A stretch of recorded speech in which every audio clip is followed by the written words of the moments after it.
Hello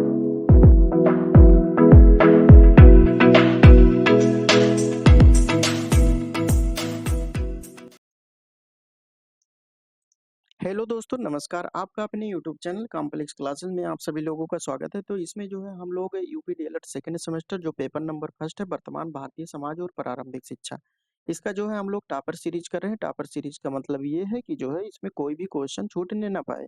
इसमें जो है टॉपिक बाय टॉपिक जो है हम लोग एक एक करके कर रहे हैं। अभी तक हम लोग जो है प्रैक्टिस सेट जो है 10 कंप्लीट कर चुके हैं। ये जो है प्रैक्टिस सेट नंबर 11 है।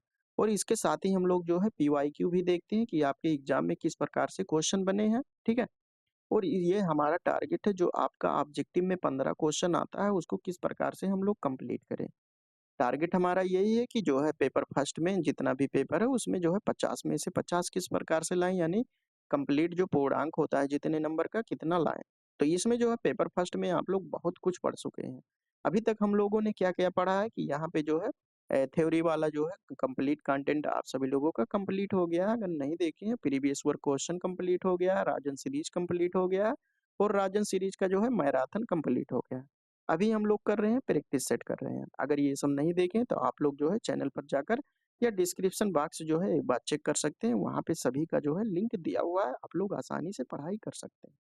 और इसका पीडीएफ जो है, क्लास का पीडीएफ सभी का प्रैक्टिस सेट जो है आप सभी लोगों को टेलीग्राम चैनल पे भेज दिया जाता है। वहाँ से आप लोग डाउनलोड करके देख सकते हैं।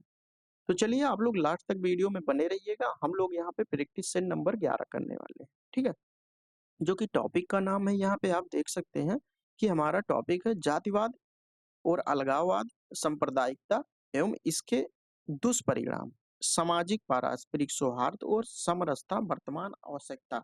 ये हमारा ये आपका टॉपिक है। इतने से संबंधित क्वेश्चन हम करेंगे। ठीक है।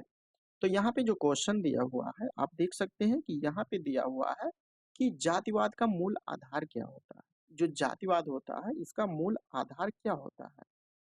धर्म होता है या सामाजिक वर्ग होता है, जन्म होता है या शिक्षा होता है। तो जातिवाद का अगर मूल आधार की हम बात करें तो जातिवाद का मूल आधार जो होता है ये जन्म होता है। जन्म होता है। जातिवाद जो है यह एक प्रकार से जो है सामाजिक व्यवस्था है जो व्यक्ति के जन्म पर जो है आधारित होती है। जब व्यक्ति का जन्म हो जाता है उसी समय जो है उसको जो जाति होता है आधारित होता है। ठीक है। और इसमें जो है जात के आधार पर जो है विभाजन होता है और इससे सामाजिक असमानता भी बढ़ने को देखने को मिलती है। उसके बाद में इसके आगे हम देखते हैं, यहाँ पे दिया है कि अलगाववाद का मुख्य कारण क्या है। वहां पे हमने देखा कि जातिवाद का मुख्य कारण क्या है। यहाँ पे हम देख रहे हैं अलगाववाद। अलगाववाद का जो है मुख्य कारण क्या होता है।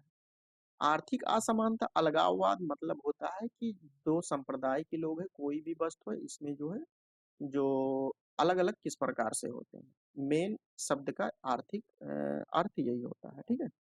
तो यहाँ पे देख सकते हैं मुख्य कारण क्या है। आर्थिक असमानता। अगर दो लोग हैं उसमें जो है पैसा बराबर नहीं है तो वो भी आर्थिक असमानता देखने को मिलती है। राजनीतिक असंतोष देखने को मिलता है। सांस्कृतिक भिन्नता। अलग अलग लोगों के समुदाय के लोग के जो अलग अलग संस्कृति होती है वो भी देखने को मिलती है। ठीक है। तो इस प्रकार से यहाँ पे अलगाववाद का मुख्य कारण देखने को मिलता है उपरोक्त सभी। अब जैसे अलग संस्कृति के लोग हैं, एक संस्कृति के लोग यहाँ है, यहाँ है, तो इनकी संस्कृति अलग है, इनकी संस्कृति अलग है, तो ये अपने संस्कृति को जो है फॉलो करेंगे। तो इसीलिए जो है अलगाववाद का मुख्य कारण ये सभी देखने को मिलता है। उसके बाद में थर्ड नंबर में दिया कि सांप्रदायिकता का अर्थ क्या होता है। जो सांप्रदायिकता होता है इसका जो है अर्थ क्या होता है। तो यहाँ पे धार्मिक सहिष्णुता या धर्म के आधार पर भेदभाव, समाज में समानता या शिक्षा का प्रचार प्रसार। तो इसका जो राइट आंसर होगा कि धर्म के आधार पर जो है भेदभाव किया जाता है। ठीक है। तो इस सांप्रदायिकता का अलग अलग संप्रदाय के लोग जो है इसमें भेदभाव किया जाता है। मान लो कि अलग संप्रदाय के एक संप्रदाय के लोग यहाँ हो गए, एक यहाँ हो गए, तो इनमें जो है धर्म के आधार पर इसमें जो है भेदभाव किया जाता है। ठीक है। उसके बाद में 4 नंबर में दिया है कि जातिवाद का प्रमुख दुष्परिणाम क्या है। यानी यह एक एक प्रकार से हम लोगों ने देखा। यहाँ पे आप देख सकते हैं क्वेश्चन इस प्रकार से सेट किया गया है। यहाँ पे देख सकते हैं जातिवाद देखा, अलगाववाद देखा, सांप्रदायिकता देखा। ठीक है। यहाँ पे तीनों ये जो टॉपिक है इस पे जो है क्वेश्चन देखा है कि उसके बाद में हम दुष्परिणाम देखेंगे। और इसकी समरसता वर्तमान आवश्यकता क्या है? बिल्कुल मतलब क्वेश्चन इतने हिसाब से जो है सेट किया गया है कि आप लोग अगर जो शॉर्ट आंसर टाइप क्वेश्चन होता है उसको नहीं पढ़ेंगे, यहाँ से जो है क्वेश्चन आप लोग बिल्कुल करके आएंगे, लेकिन शब्द के बारे में जो है आपको पता होना चाहिए। अब यहाँ पे देख सकते हैं कि जातिवाद का प्रमुख दुष्परिणाम क्या होता है। जो जातिवाद होता है इसका प्रमुख दुष्परिणाम क्या होता है? सामाजिक एकता होता है या आर्थिक विकास, सामाजिक भेदभाव या सांस्कृतिक समरसता। तो इसका जो राइट आंसर हो जाएगा ये सामाजिक भेदभाव। जातिवाद का प्रमुख दुष्परिणाम, जो जातिवाद का प्रमुख दुष्परिणाम होता है, समाज में जो है भेदभाव जो है देखने को मिलता है। अलग अलग जात के लोग अलग अलग प्रकार की संस्कृति अपनाते हैं, उनका जो है अलग अलग प्रकार से व्यवहार होता है, ठीक है। उसके बाद में 5 नंबर में है कि सांप्रदायिकता से बचाव के लिए सबसे प्रभावी तरीका क्या है। अब हम लोग तरीके पर बात करते हैं। जो सांप्रदायिकता होती है उसको बचाव के लिए जो है सबसे प्रभावी कारण जो है प्रभावी तरीका जो है क्या हो सकता है। तो यहाँ पे देख सकते हैं धार्मिक कट्टरता को जो है बढ़ावा देना, सांप्रदायिकता को जो है हमको बचाना, अलग अलग जो संप्रदाय के लोग होते हैं उनको जो है बचाने का तरीका क्या होता है। तो यहाँ पे दिया है कि धार्मिक कट्टरता को बढ़ावा देना या धर्मनिरपेक्षता को अपनाना, अलगाववादी विचारों को प्रोत्साहित करना या केवल एक धर्म को जो है समर्थन देना। तो जैसा कि हमारा देश जो है धर्मनिरपेक्ष राज्य है, जैसे प्रस्तावना में लिखा है, हम भारत के लोग भारत को संपूर्ण प्रभुत्व संपन्न समाजवादी पंथ निरपेक्ष इसके लिए शब्द का प्रयोग किया गया है आपके प्रस्तावना में। पॉलिटी आप लोगों ने पढ़ा होगा, तो उसमें जो है प्रस्तावना भी पढ़े होंगे, तो वहां पे पंथ निरपेक्ष का वर्णन किया गया है शब्द का। धर्म निरपेक्ष मतलब होता है आप किसी भी धर्म को अपना सकते हैं, लेकिन किसी भी धर्म को जो है आप लोग गलत नहीं कह सकते हैं, ठीक है। कोई भी धर्म जो है अपना सकते हैं। उसके बाद में यहाँ पे 6 नंबर में दिया है कि सामाजिक समरसता का अर्थ क्या होता है। सामाजिक समरसता का जो है यहाँ पे अर्थ क्या होता है, ठीक है। तो यहाँ पे सामाजिक समरसता की बात करें तो समाज के सभी वर्गों को जो है जातियों के बीच समानता और सहयोग से होता है, इसका मतलब ये होता है सामाजिक समरसता का। और यहाँ पे है सभी जातियों का समानता से जीवन यापन या धर्म आधारित भेदभाव, आर्थिक असमानता या राजनीतिक अस्थिरता। तो सामाजिक समरसता, जो समाज में जो है समान रूप से देखा जाए तो सभी जातियों को जो है समानता से जो है जीवन यापन करना, इसका मतलब होता है सामाजिक समरसता का अर्थ, ठीक है। ये शॉर्ट आंसर में भी आ सकता है। 7 नंबर में दिया है कि भारत में जातिवाद को समाप्त करने के लिए कौन सा कदम उठाया जाता है। जो जातिवाद होता है, ठीक है, इसको समाप्त करने के लिए भारत में कौन सा कदम उठाया जाता है। जात आधारित आरक्षण या समान नागरिक संहिता, धार्मिक एकता अभियान या विशेष आर्थिक पैकेज। तो इसका जो राइट आंसर हो जाएगा जो जाति आधारित आरक्षण होता है। यहाँ पे देख सकते हैं कि भारत में जातिवाद को समाप्त करने के लिए कौन सा कदम उठाया जाता है। तो जाति आधारित आरक्षण जैसे पिछड़े वर्गों को जो है समान अवसर प्रदान करने के लिए लागू किया गया, जिससे जो है उन्हें सामाजिक और आर्थिक रूप से जो है ऊपर उठाने में जो है इनको मदद मिल सके। तो भारत में जातिवाद को जो है समाप्त करने के लिए कौन सा कदम उठाया जाता है, जात आधारित आरक्षण। तो यहाँ पे जो समान नागरिक संहिता होता है इसमें जैसे मान लो कि जो हिंदू विवाह होता है और मुस्लिम विवाह होता है, इसमें सभी को एक एक नियम के अनुसार जो है सभी की शादी कराई जाती है, ठीक है। तो एक कदम इसमें समाप्त करने के लिए जो है समान नागरिक संहिता को अपनाया जाता है। उसके बाद में 8 नंबर में दिया है कि अलगाववाद किस चीज को जो है प्रभावित करता है। जो अलगाववाद हो गया ये किस चीज को प्रभावित करता है। तो यहाँ पे देख सकते हैं कि राष्ट्रीय एकता, विज्ञान और प्रौद्योगिकी, अंतर्राष्ट्रीय व्यापार या कृषि उत्पादन। तो जो राष्ट्रीय एकता होता है, ठीक है, राष्ट्रीय एकता राष्ट्र के प्रति जो है एक रहना, ये अलगाववाद किस चीज को जो है प्रभावित करता है। अगर यहाँ पे एक है, अगर अलग हो गए तो राष्ट्रवाद, जो राष्ट्रीय एकता होती है मतलब राष्ट्रीय एकता नहीं देखने को मिलती है, इसीलिए जो है अलग हो गए। तो यहाँ पे राष्ट्रीय एकता जो है देखने को मिलती है, प्रभावित करता है। उसके बाद में 9 नंबर में दिया है कि सामाजिक सौहार्द को बनाए रखने के लिए सबसे आवश्यक तत्व क्या होता है। सामाजिक भाईचारा बनाए रखने के लिए सबसे आवश्यक तत्व क्या होता है, ठीक है। तो यहाँ पे जो एक मिनट, यहाँ पे दिया है सांप्रदायिक तनाव या शिक्षा और जागरूकता, जातिवाद को बढ़ावा देना या अलगाववाद का समर्थन करना।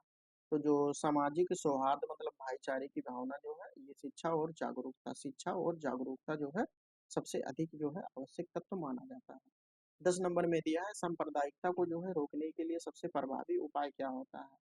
धार्मिक कट्टरता बढ़ाना, या संवाद और आपसी समझ विकसित करना, समाज को विभाजित करना, या राजनीतिक संघर्ष को बढ़ावा देना। तो इसका जो राइट आंसर हो जाएगा आपका यहाँ पे संवाद और आपसी समझ को जो है विकसित करना, जिसके द्वारा जो है सांप्रदायिकता को जो है रोकने के लिए सबसे प्रभावी उपाय देखा जाता है। उसके बाद में भारतीय संविधान का कौन सा अनुच्छेद जो है धर्मनिरपेक्षता की बात करता है? जो भारतीय संविधान का अनुच्छेद है, ये धर्मनिरपेक्षता की बात करता है। ठीक है? धार्मिक स्वतंत्रता का अधिकार जो आपके संविधान में मौलिक अधिकार में वर्णित है, ये कौन सा बात करता है? तो अनुच्छेद 14, 15 हो गया, ये समानता का अधिकार हो गया। ठीक है? 370 तो आप लोग जानते हैं, जम्मू कश्मीर। उसके बाद में अनुच्छेद जो 25 से 28, 25, 26, 27, 28 जो 4 आर्टिकल होते हैं, ये धर्मनिरपेक्ष यानी धार्मिक स्वतंत्रता का अधिकार से संबंधित जो है बात करता है। उसके बाद में यहाँ पे 12 नंबर में दिया है कि जातिवाद से बचने के लिए सबसे अच्छा उपाय क्या होता है? जो जातिवाद होता है, इससे बचने के लिए सबसे अच्छा उपाय जो है क्या हो सकता है? ठीक है? यहाँ पे दिया है सामाजिक जागरूकता, जात आधारित भेदभाव को बढ़ावा देना, या शिक्षा पर प्रतिबंध लगाना, या राजनीतिक हस्तक्षेप। तो इसका जो राइट आंसर हो जाएगा सामाजिक जागरूकता। सामाजिक जागरूकता ये जातिवाद से जो है बचने के लिए सबसे अच्छा उपाय माना जाता है। 13 नंबर में दिया है कि सामाजिक समरसता का मुख्य उद्देश्य क्या होता है? जो सामाजिक समरसता मतलब भाईचारे की भावना जो है, इसका मुख्य उद्देश्य क्या होता है? असमानता को बढ़ावा देना, भेदभाव को समाप्त करना, अलगाववाद को प्रोत्साहित करना, या जातीय संघर्ष को बढ़ाना। तो इसका जो राइट आंसर हो जाएगा ये भेदभाव को जो है समाप्त करना। भेदभाव को जो है समाप्त करना, भाईचारे की भावना समाज में किस प्रकार से बनाए बनाए रखा जाए। 14 नंबर में है कि सांप्रदायिकता जो है किसे प्रभावित करती है? जो सांप्रदायिकता होती है, ये किसे प्रभावित करती है? तो ये क्वेश्चन जो है हम लोग कर चुके हैं, ये राष्ट्रीय एकता को प्रभावित करती है। उसके बाद में 15 नंबर में दिया है कि भारत में सांप्रदायिकता सौहार्द बनाए रखने के लिए सबसे प्रभावी तरीका क्या होता है? सबसे प्रभावी तरीका जो है क्या होता है? तो यहाँ पे जो है ये भी क्वेश्चन हो गया कि सभी धर्मों का जो है सम्मान करना, पंथ निरपेक्ष भारत जो है एक पंथ निरपेक्ष धर्मनिरपेक्ष। ठीक है? उसके बाद में ये हमारा टॉपिक जो है समाप्त होता है। अब हम लोग 19 नंबर का टॉपिक करते हैं। यहाँ पे है पर्यावरण प्रदूषण एवं पर्यावरण संरक्षण के प्रति जागरूकता। जो अलग अलग प्रकार के पर्यावरण प्रदूषण होते हैं और इसको जो है संरक्षण हम किस प्रकार से कर सकते हैं, और इसकी जागरूकता, इसके प्रति जागरूकता से संबंधित क्वेश्चन आपके एग्जाम में पूछे जाते हैं। तो पर्यावरण प्रदूषण का मुख्य कारण क्या हो सकता है? जो पर्यावरण प्रदूषण को जो है बढ़ाते हैं, वनों की वृद्धि, या उद्योगों से निकलने वाला धुआं, या वर्षा का जल, या ज्वालामुखी विस्फोट। तो इसका जो राइट आंसर हो जाएगा जो उद्योग से निकलने वाला जो प्रदूषित धुआं होता है, ये मुख्य कारण होता है प्रदूषण का। ठीक है? इस प्रकार से यहाँ पे बी सही हो जाएगा। सेकंड क्वेश्चन में दिया है कि वायु प्रदूषण को जो है कम करने के लिए सबसे अच्छा तरीका क्या होता है? अधिक से अधिक जो है पेड़ लगाना, कोयला जलाना, या अधिक वाहन चलाना, कारखानों की जो है संख्या बढ़ाना। तो यहाँ पे आप देख सकते हैं इसका राइट आंसर हो जाएगा कि अधिक से अधिक जो है पेड़ लगाना। कोयला जलाना, कोयला जलाएंगे तो भी वायु प्रदूषण होगा। अधिक वाहन चलाना, इससे जो है कार्बन मोनोऑक्साइड निकलेगा, जो कि जो है प्रदूषण होगा।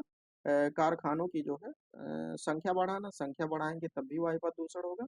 तो इस प्रकार से यहाँ पे अधिक से अधिक जब पेड़ हम जब लगाएंगे तो इसके द्वारा वायु प्रदूषण कम होगा। ठीक है? 3 नंबर में दिया है कि निम्नलिखित में से कौन सा जल प्रदूषण का कारण बनता है? जो जल प्रदूषण होता है कौन सा कारण बनता है? कारखानों से जो निकलने वाला कचरा होता है, या बारिश का पानी होता है, समुद्री जीव होता है, या सूर्य का प्रकाश होता है? तो जल प्रदूषण का जो है कारण बनता है कौन सा इसमें से जो है कारण बनता है? तो कारखानों से जो निकलने वाला कचरा होता है, इसके कारण भी जो है ये जल प्रदूषण ये मुख्य कारण बनता है। उसके बाद में आगे हम बात करते हैं, यहाँ पे 4 नंबर में दिया है कि ध्वनि प्रदूषण से बचने के लिए जो है क्या किया जा सकता है? जो ध्वनि प्रदूषण होता है इसके अगर बचाव करना है तो इसके लिए हम जो है क्या कर सकते हैं? लाउड स्पीकर का जो है अधिक उपयोग करके, या वाहन हॉर्न का अधिक प्रयोग करके, ध्वनि अवरोधक दीवार लगाना, या अधिक पटाखे फोड़ना। तो इसका जो राइट आंसर हो जाएगा यहाँ पे देख सकते हैं ध्वनि अवरोधक दीवार लगाना। अब यहाँ पे बचाव पूछा गया है कि बचने के लिए जो है क्या कर सकते हैं। लाउड स्पीकर का अधिक उपयोग करेंगे तो उसके द्वारा जो है ध्वनि प्रदूषण होगा। वाहन हॉर्न का अधिक प्रयोग करके ये भी जो है अधिक प्रदूषण होगा। और उसके बाद में ध्वनि अवरोधक दीवारें लगाना, तो इससे जो है कम प्रदूषण होगा, वायु प्रदूषण ध्वनि प्रदूषण जो होता है। और अधिक पटाखे फोड़ना, इसके भी द्वारा जो है अधिक प्रदूषण होगा। उसके बाद में यहाँ पे 5 क्वेश्चन है कि ग्रीन हाउस प्रभाव का मुख्य कारण कौन सा है। जो ग्रीन हाउस प्रभाव होता है इसका मुख्य कारण जो है कौन सा होता है। मीथेन और कार्बन डाइऑक्साइड गैस, ऑक्सीजन और नाइट्रोजन गैस, हाइड्रोजन और हीलियम, या ओजोन या सल्फर। तो इसका जो मुख्य कारण होता है, जो ग्रीन हाउस गैस होते हैं इसमें मीथेन और कार्बन डाइऑक्साइड कार्बन डाइऑक्साइड जो है इन सभी के कारण जो है अ, देखने को मिलती है। उसके बाद में यहाँ पे 6 नंबर में है कि प्लास्टिक प्रदूषण को जो है रोकने के लिए हमें क्या करना चाहिए। जो प्लास्टिक प्रदूषण होता है इसको रोकने के लिए जो है हमको क्या करना चाहिए।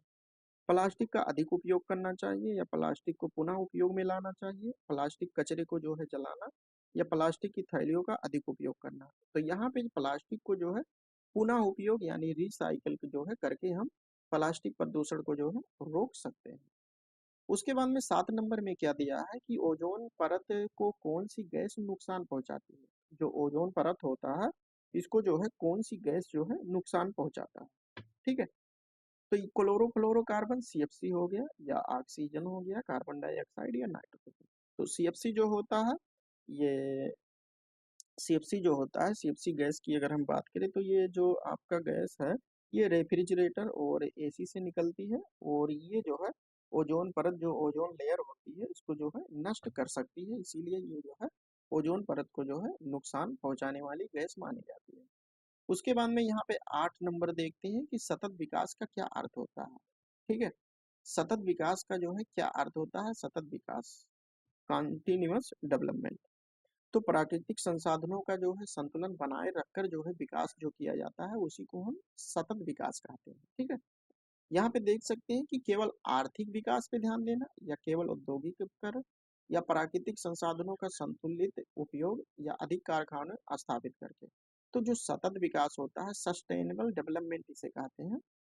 तो ये जो है प्राकृतिक संसाधनों का जो है संतुलित उपयोग करके जो है हम लोग सतत विकास का अर्थ यही होता है।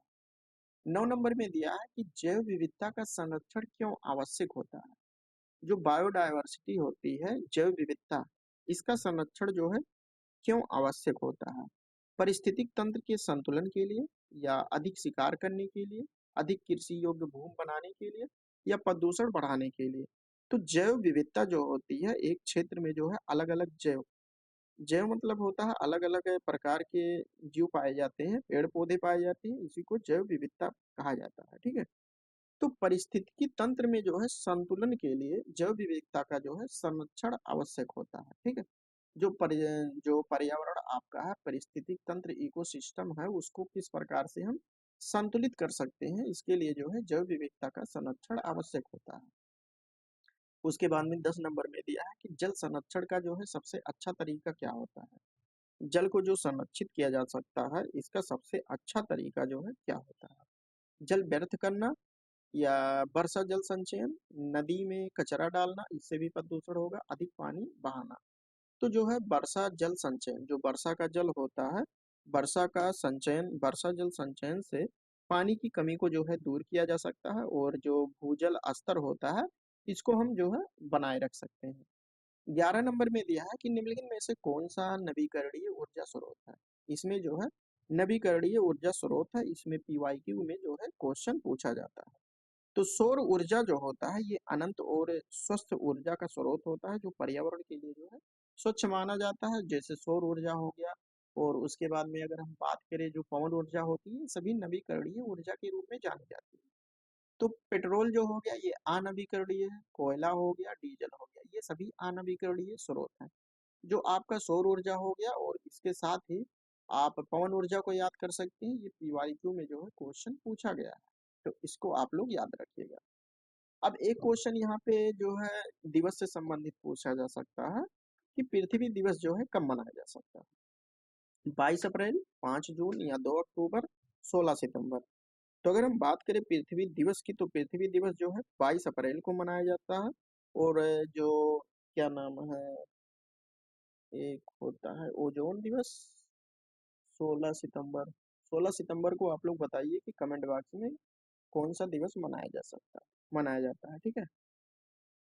उसके बाद में इसके आगे हम लोग देखते हैं, यहाँ पे 13 नंबर है कि जैविक खाद जो है किससे बनती है? प्लास्टिक से, रासायनिक उर्वरक, वनस्पति एवं पशु अवशेष या सीमेंट से। तो जो जैविक खाद होती है ये वनस्पति और पशु अवशेष से जो है बनती है, मलमूत्र से, ठीक है। 14 नंबर में क्या दिया कि कौन सा विकल्प पर्यावरण के अनुकूल है? इसमें कौन सा विकल्प है जो पर्यावरण के अनुकूल है, ठीक है, अनुकूल है। तो यहाँ पे देख सकते हैं कि पॉलीथीन बैग का उपयोग, या सार्वजनिक परिवहन का उपयोग, अधिक कोयला जलाना, या जल की बर्बादी। तो यहाँ पे जो है सार्वजनिक परिवहन का उपयोग करना चाहिए। अगर आप कहीं जाते हैं, पर्सनल गाड़ी का उपयोग नहीं करना चाहिए, सार्वजनिक मतलब बस का प्रयोग करना चाहिए, ठीक है। उसके द्वारा क्या होगा कि जो पर्यावरण प्रदूषण होता है उसके द्वारा कम देखने को मिलेगा। उसके बाद में 15 नंबर की हम बात करते हैं, यहाँ पे दिया है कि वन संरक्षण का मुख्य उद्देश्य क्या होता है? जो वन का हम संरक्षण करते हैं, इसका जो है मुख्य उद्देश्य क्या होता है? तो यहाँ पे ऑप्शन दिया है कि अधिक शिकार करना, या वनस्पति और जीवों की रक्षा करना, जंगलों को काटना, या प्रदूषण बढ़ाना। तो वन संरक्षण का जो है मुख्य उद्देश्य यहाँ पे हमको बताना।